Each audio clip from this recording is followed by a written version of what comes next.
ఒక లంబకోణ త్రిభుజం తీసుకుంటున్నాను. లంబకోణ త్రిభుజములో ఒక కోణము 90 డిగ్రీలు. ఇది టీటా అనుకుంటున్నాను. టీటాకు ఆపోజిట్ ఉన్నదాన్ని పి అనుకుంటున్నాను. ఇది బేస్ కాబట్టి బి. ఇది కర్ణము. 3 భుజాల్లో అతి పొడవైన భుజం ఏంటి అని అంటే హెచ్. ఇది ఒక లంబకోణ త్రిభుజం. ఫస్ట్ సైన్ టీటా నుంచి స్టార్ట్ అవుతా. సైన్ టీటా నుంచి స్టార్ట్ అవుతా.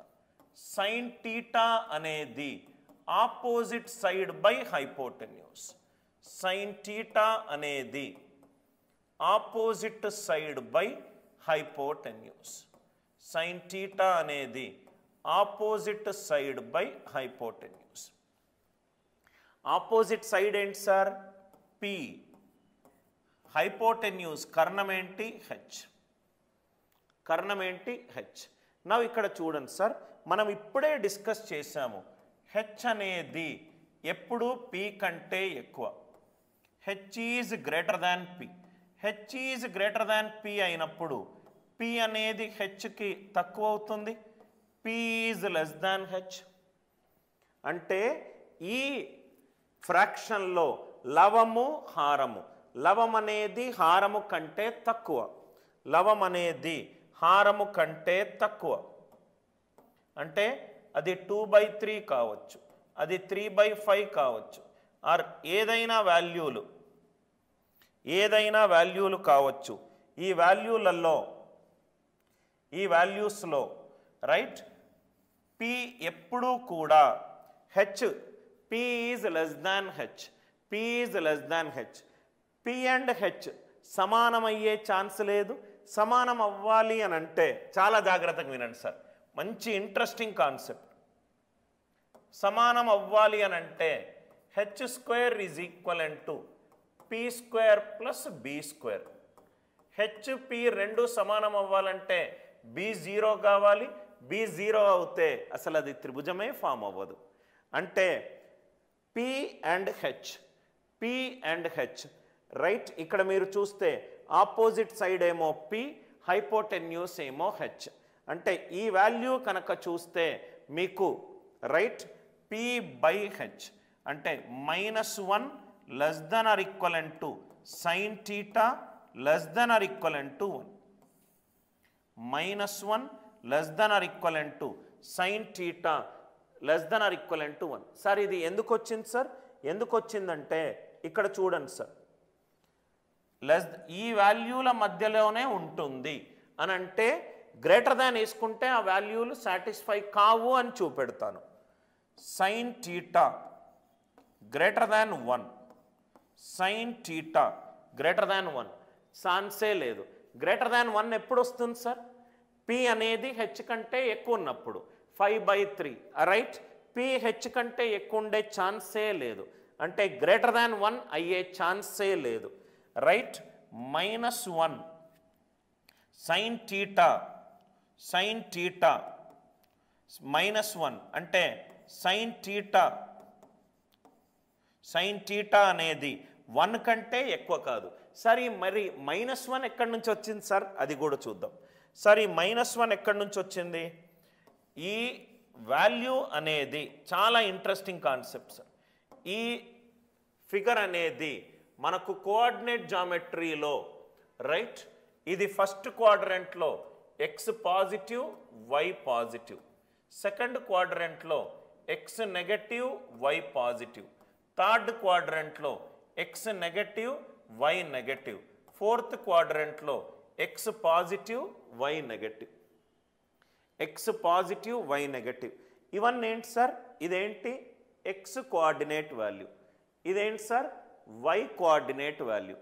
ఈ వై కోఆర్డినేట్ వాల్యూ అనేది ఈ ఫిగర్ దీంట్లో ఉండొచ్చు, దీంట్లో ఉండొచ్చు, దీంట్లో ఉండొచ్చు, దీంట్లో ఉండొచ్చు. SR no right. ఈ ఫిగర్ని తీసుకొని వెళ్ళి నేను ఇక్కడ అమర్చొచ్చు, అక్కడ అమరిస్తే X value positive, Y value positive. ఇక్కడ P P P P P అనేది వై కోఆర్డినేట్. వై కోఆర్డినేట్ అంటే ఇక్కడ X negative, Y positive, X negative, Y negative. మనకి ఇక్కడ కొన్ని చోట్ల వై నెగటివ్ ఉండే ఛాన్స్ ఉండొచ్చు. అంటే ఇక్కడ P by H. P by H greater than 1 అయ్యే ఛాన్స్ లేదు. ఇక్కడ ముందు మైనస్ ఉండొచ్చు కదా సార్, y వాల్యూకి మైనస్ ఉండొచ్చు ఫిగర్లో. y క్వాడ్రేట్ ఈ ఫిగర్ ఇక్కడే ఉండాలన్న ఛాన్స్ లేదు, ఇక్కడ ఉండొచ్చు, ఇక్కడ ఉండొచ్చు, ఇక్కడ ఉండొచ్చు, ఇక్కడ ఉండొచ్చు. సో p నెగటివ్ పెట్టుకుంటే -1 కూడా అయ్యే ఛాన్స్ లేదు. గ్రేటర్ దాన్ 1 అయ్యే ఛాన్స్ లేదు. -1 less than or equivalent to sin θ. -1 less than or equivalent to sin θ. ఇది కండిషన్ ఉండాలి. అంటే -1కి 1కి మధ్యలో ఉండాలి. అంటే ఇప్పుడు సపోజ్గా -2 ఉందనుకోండి, -2 ఉందనుకోండి, ఫిగర్లో P బై హెచ్ అనేది మైనస్ ఎందుకు వచ్చింది? ఇక్కడ ఈ ఫిగర్ అనేది second quadrant, third quadrant, fourth క్వాడ్రంట్లో ఉండొచ్చు. అప్పుడప్పుడు y వాల్యూ నెగటివ్ ఉండొచ్చు, అందుకే ఇది మైనస్ వచ్చింది. మైనస్ని పక్కన పెట్టేసండి. 2 అయ్యే ఛాన్స్ లేదు, ఎందుకనంటే p is less than h కాబట్టి. Are you all with me? p అనేది లవం అనేది హారము కంటే తక్కువ అయినప్పుడు మనకు గ్రేటర్ దాన్ 1 వస్తుందా మీరు చెప్పండి. లవము హారము కన్నా తక్కువ ఉన్నప్పుడు కొన్ని రైట్ ఫ్రాక్షన్స్లో కొన్ని విలువలు వేసుకోండి.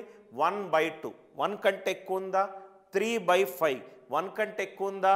5/9 1 కంటే ఎక్కువ ఉందా? 7/13 1 కంటే ఎక్కువ ఉందా? లేదు. p అనేది h కంటే తక్కువ కాబట్టి 1కి మించి వాల్యూ ఉండే ఛాన్సే లేదు. 1కి మించి వాల్యూ ఉండే ఛాన్సే లేదు. ఆర్ యు ఆల్ విత్ మీ? అలానే p అండ్ h కొన్ని క్వాడ్రెంట్స్లో వెళ్ళినప్పుడు వాల్యూ నెగటివ్ కూడా తీసుకోవచ్చు. కాబట్టి p and h -1 less than or equivalent to sin θ less than or equivalent to 1. sin θ 1 కంటే ఎక్కువ ఉండదు. sin θ -1 కంటే తక్కువ ఉండదు. ఎందుకు 1 కంటే ఎక్కువ ఉండదు? రైట్, sin θ ఇది p గ్రేటర్ దాన్ h అయినప్పుడే గ్రేటర్ దాన్ 1 అవుతుంది. ఇక్కడ p గ్రేటర్ దాన్ h అయినప్పుడు క్వాడ్రంట్ మారుతే మనకి వాల్యూలు నెగటివ్ వచ్చే ఛాన్స్ ఉంది. I hope the idea it is clear. మనం ఇప్పటి వరకు నేర్చుకున్నాము sin θ అనేది -1 1 మధ్యలో ఉంటుందని. ఎందుకుంటుందో I hope you got the idea. p greater than h ఎప్పుడు అవ్వదు అంటే గ్రేటర్ దాన్ 1 ఉండదు, లెస్ దాన్ 1 ఉండదు. గ్రేటర్ దాన్ 1 ఉండదు, లెస్ దాన్ -1 ఉండదు. ఇటుపక్క 1 కంటే దాటి ఉండదు, ఇటుపక్క -1కి లెఫ్ట్ సైడ్ ఉండదు. ఇక్కడ చూడండి సార్, ఒక నంబర్ ప్లేట్, ఒక నంబర్ లైన్ తీసుకుంటే -1 1 1 కంటే ఎక్కువ ఉండదు, -1 కంటే తక్కువ ఉండదు. 1 కంటే ఎక్కువ ఉండదు, -1 కంటే తక్కువ ఉండదు. అంటే ఈ రేంజ్లోనే sin θ ఉంటుంది. ఈ రేంజ్ ఏంటి sir? -1 less than or equivalent to sin θ less than or equivalent to 1. I hope అందరికీ అర్థమైంది అనుకుంటా. sin θ అనేది -1 నుంచి 1 వరకు మాత్రమే ఎందుకు ఉండాలి? p గ్రేటర్ దాన్ h అవ్వదు అంటే 1 కంటే ఎక్కువ ఉండదు. క్వాడ్రంట్లో డయాగ్రామ్ మారితే మనకు వాల్యూలు నెగటివ్ రావచ్చు. ఇక్కడ మైనస్ ముందు వచ్చే ఛాన్స్ ఉన్నది. 1 కంటే -1 కంటే తక్కువ ఉండకూడదు, -1 కంటే తక్కువ ఉండదు, 1 కంటే ఎక్కువ ఉండదు. అంటే ఖచ్చితంగా -1 నుంచి 1 వరకు మాత్రమే ఉండాలి. -1 నుంచి 1 వరకు మాత్రమే ఉండాలి. ఫస్ట్ కాన్సెప్ట్ అందరికీ అర్థమైంది అనుకుంటా.